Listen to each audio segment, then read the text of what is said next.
Hello and welcome to the week ahead, where we check out Monday's action and see what that means for the rest of the week. If that's what you're into, stick around.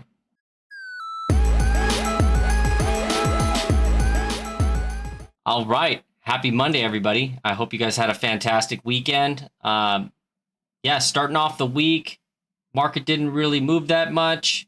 Accounts doing nice today. I'll show you guys that later in the video. We're starting to get our outperformance that we've been waiting for once the market kind of goes sideways here. But on the news front, nothing really happened today. I mean, I guess Trump announced that he's going to brand some kind of government account for children for the next 5 years as a Trump account. They're going to basically, match. I'm guessing $1,000 into basically a stock account for kids that their parents will be able to oversee. I wish my kid was born during that time. Got an extra $1,000, but I guess we're not lucky. That's okay. But yeah, cool. If we have another kid, hey, he's gonna get $1,000 from the feds, if it passes, of course. So we'll be on the lookout for that. I mean that's basically it. I mean, he said some nice words to Elon Musk today, de-escalating the situation. So Tesla is kind of rallying again today. Without further ado, let's go to the market monitor and see what that has to say. The market monitor is a collection of data that I've taken over time. That combined with established strategies by William O'Neill, Richard Wyckoff, and Stan Weinstein, I could use it to peer into the market to see where we're at in the cycle and where we could be going. I'm going to use this data to cross-reference the averages. So if this data is above average or below average, that should tell us something about where we're going and where we've been. By knowing that, we could set an expectation, and if that expectation is met or not met, we can make decisions based on that. And that's why the market monitor is a crucial part of my investing process. And I hope you guys can get a lot out of this segment. And if you want to know how the market monitor works, I'll link a video in the description below. It explains everything. Cheers. All right, so market monitor is still yellow. Today was an interesting day, actually. We got a VIX day, which we haven't gotten in a long time, where basically the market's higher or a little bit higher, but then the VIX goes up. But besides that, we're still day 13 yellow. Average yellow cycle goes down about 0.35%. We're about 1.2-ish% during this entire cycle. I'm actually thinking that tomorrow the decline will start. Like, I'm pretty bent on that. Like tomorrow we should start to go down a lot due to this VIX day thing. I've been kind of doing some research on it. I mean, it's an interesting concept where, when the market goes up and the fear goes up. So that means like a lot of smart money is pulling into puts today, into strength. That's something I've spent a lot of time recently kind of trying to pay attention to, because the smartest money is the ones that are selling into strength and that they're right, or buying into weakness and that they're right. Basically, what that means is like the moment those people are in the market, it turns instantly and it starts going their way, and they get the best price.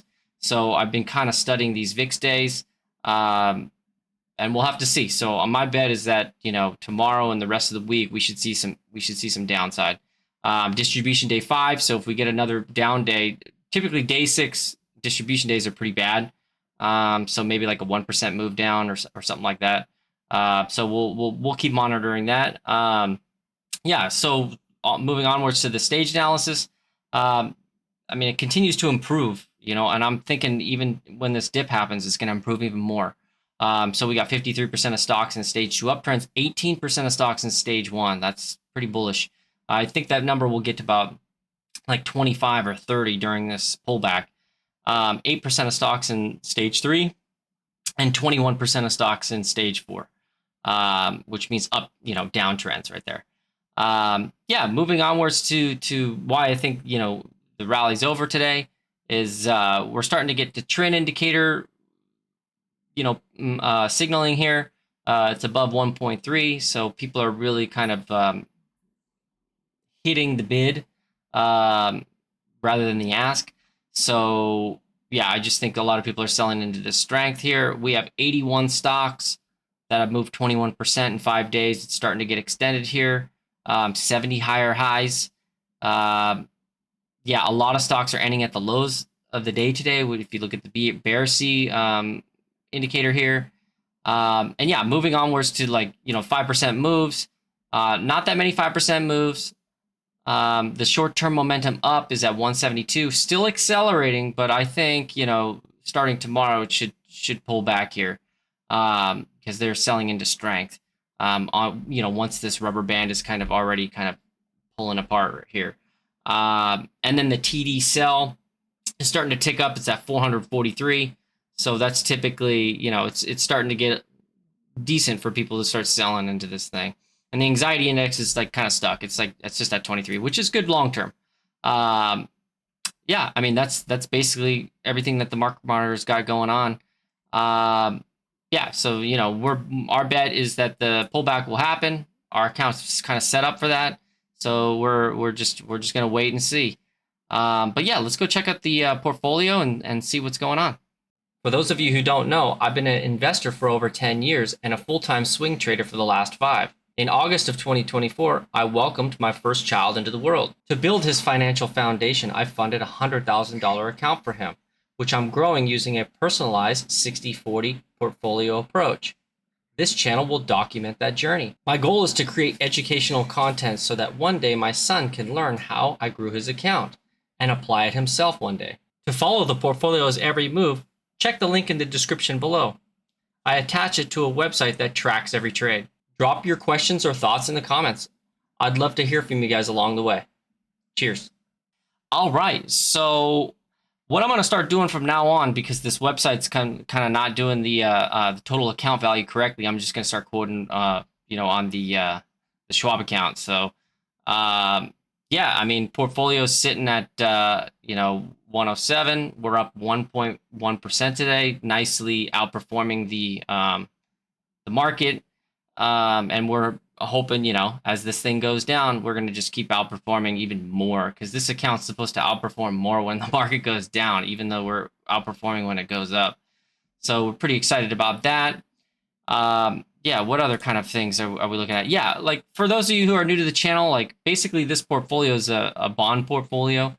So we got a nice 5% yield on this thing. Yeah, we're trying to basically reproduce the QQQ index move with a nice yield here in this account. So yeah, let's go move on to some of the big movers today and some of the stocks that we'll talk about in the TA section of the video, because there's a lot going on here. We had a lot of big moves in the public account and my account. Lots of things moving nicely. So yeah, as you can see here, Tempest AI is moving onwards. IQ, we're finally starting to get our bounce in these Chinese names like Baidu. We got calls on Baidu, and IQ moves very closely to Baidu.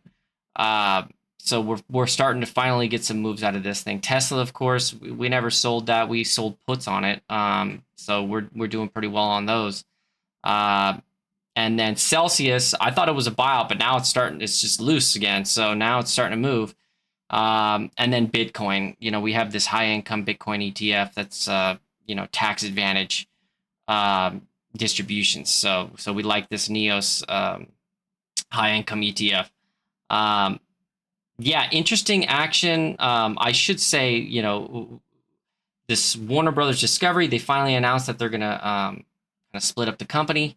And they were up a lot today. So we were up massively in the morning. It was up like 12% or something like that. And it kind of had a big fade, and it faded about, like 16, 17% off of those levels. So it's down today. But we'll talk about that more in the TA section of the video. But yeah, let's go over to the losers, because that's always good to look at. Yeah, so we're down on the apps.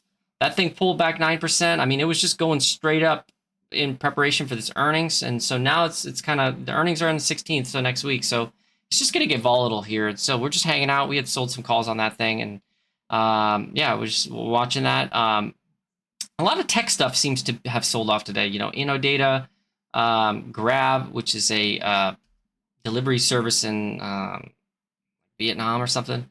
one of those countries over there. And then FTAI, aerospace, and then, of course, the Brazilian thing. I think there's some of these Brazilian stocks or even Latin American stocks, like a lot of people are bullish on this stuff, but I guess one of the, like the Colombian, uh, presidential candidate got shot in a rally. So you know, there's some stuff going on there where elections. I mean, because of Milei over in Argentina, um, kind of set something in Latin America in motion that like this whole capitalism thing could work, and that maybe the socialism thing isn't really working that much.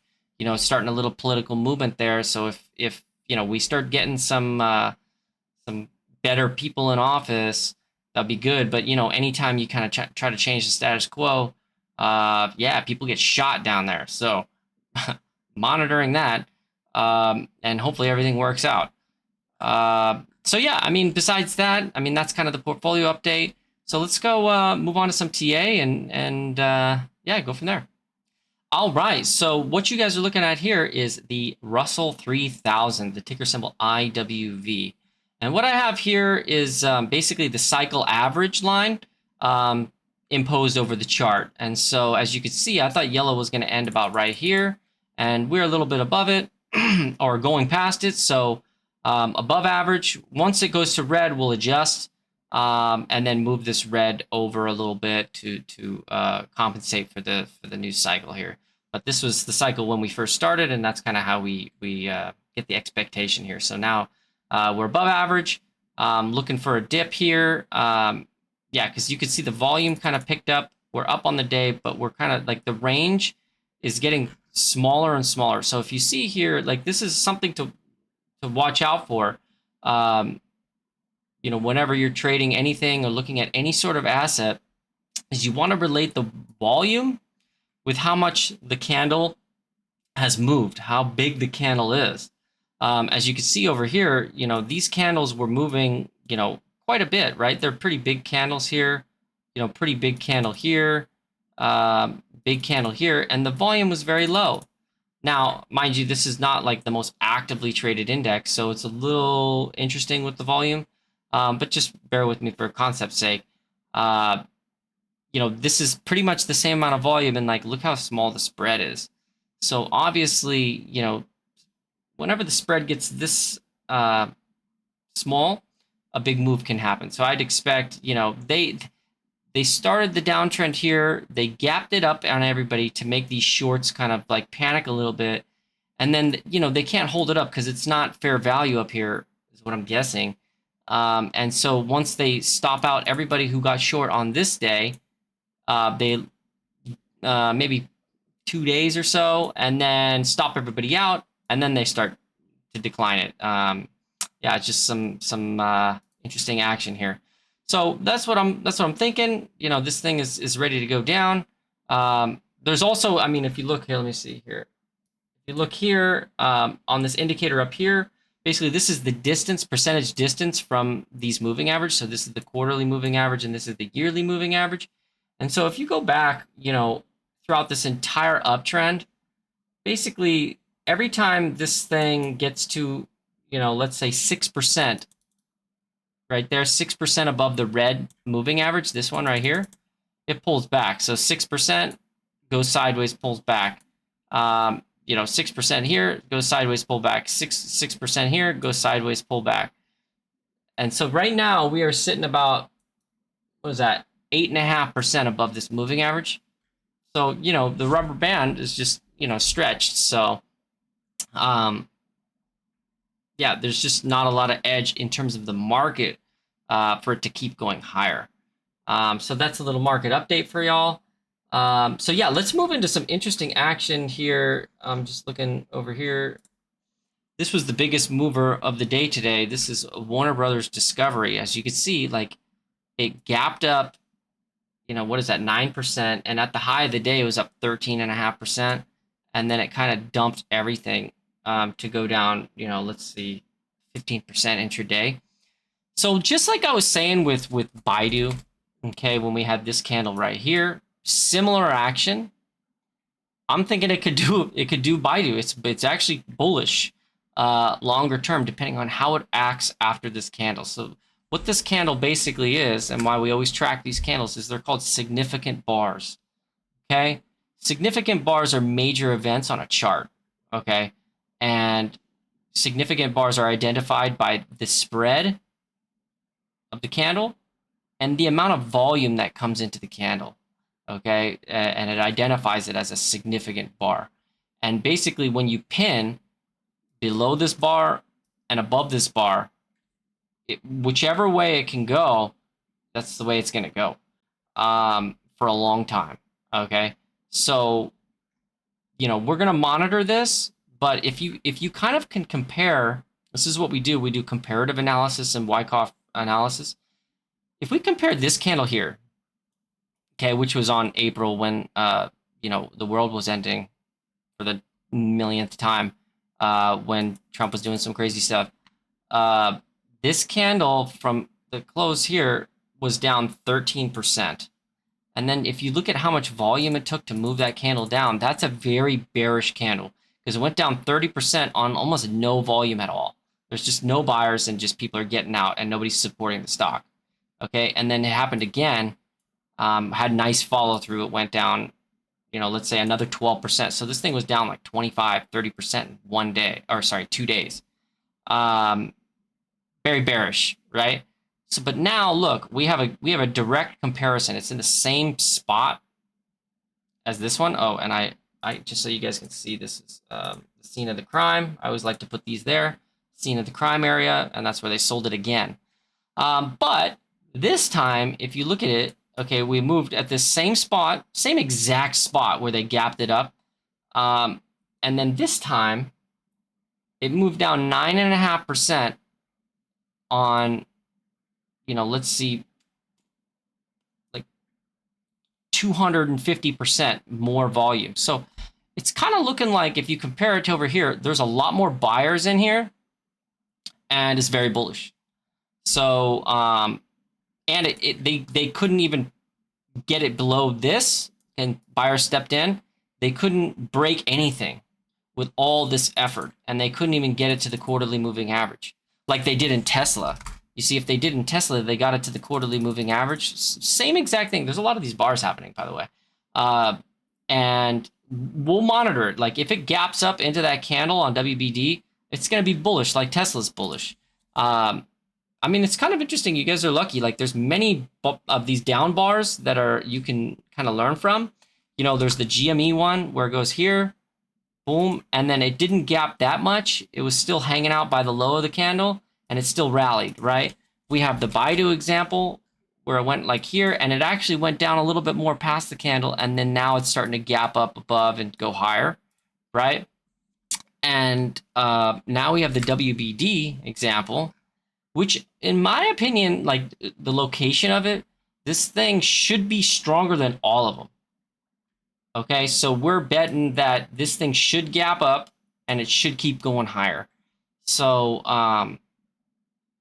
yeah, because I mean, it's just comparative. It just looks like there's a bunch of people coming in here to buy on this dip before this news, which they're splitting up everything. Now, I know there's some debt involved and all sorts of like fundamental stuff. But if just looking at the TA, it just looks like there's a lot of buyers in here. And that makes me a little bit bullish on the stock. What other stock had a nice? Oh yeah, we had Tempest AI. This is another example. We had this was a short report. This is a similar situation to WBD. A similar spot above the quarterly moving average. WBD is a little bit stronger than this because it was breaking something and it was coming back into a level here. And this thing gapped up a little bit, stayed in the bottom 70% of this candle, and then made it move, and now it's starting to make that move, that bullish move that we're looking for on Tempest AI. So, if you go to this thing, you just look at it, and it's like, all right, there's a little bit less momentum on the quarterly moving average here, but, yeah, looking bullish. So without getting too into the weeds, because I could talk technical analysis for a long time, that's just what I see there. Other than that, we made a Rivian buy yesterday or 2 days ago, and this just looks, bread and butter should get back to 17. Um, Even if the market dips, we'll have to see. I mean, it is weak and it's been kind of selling off before the market, but we'll have to check that out. And a lot of these stocks that have been dipping for a little while, they're starting to pull, kind of reverse here. The Chinese thing, and that's another reason why you want to have a diversified portfolio, is because basically, even if we do get our market correction, a lot of these things that I'm in are uncorrelated to each other, and that's what you really want. You want things that are uncorrelated. You want things that aren't just following the market monitor, right? You want things that when the market monitor actually goes down, you have some things that are going up, right? So Chinese things are kind of inverse the American market. Bitcoin in some cases now is inverse to the American market. You can make a case that, well, I was going to say Tesla, but Brazilian stocks are kind of inverse the market. I did this Japanese yen position is sort of inverse the market. So you want to set up the account to where it's like, you just have a lot of things that are uncorrelated. By the way, none of this is financial advice, but hey, we're just having a good time here. But yeah, anyways, so that's kind of it. Nothing else really to talk about. Besides these uranium stocks, they're starting to, pick up here and do really well. So yeah, I mean, that's your Monday update. Looking forward to the rest of the week. I won't be making a live video on Wednesday and Friday. I'll try to prepare a video and maybe just do a kind of deep dive technical analysis on a couple positions, and just have that prepared for you guys. But hey, that's it. And hey, if you guys like the content, please comment. I would love to analyze some of the stuff that you guys are into. I know some people have reached out and asked me to do that. I love to do that. Feel free. And don't forget to like and subscribe the video. So thank you guys so much for hanging out, and we'll see you on the next one. Cheers.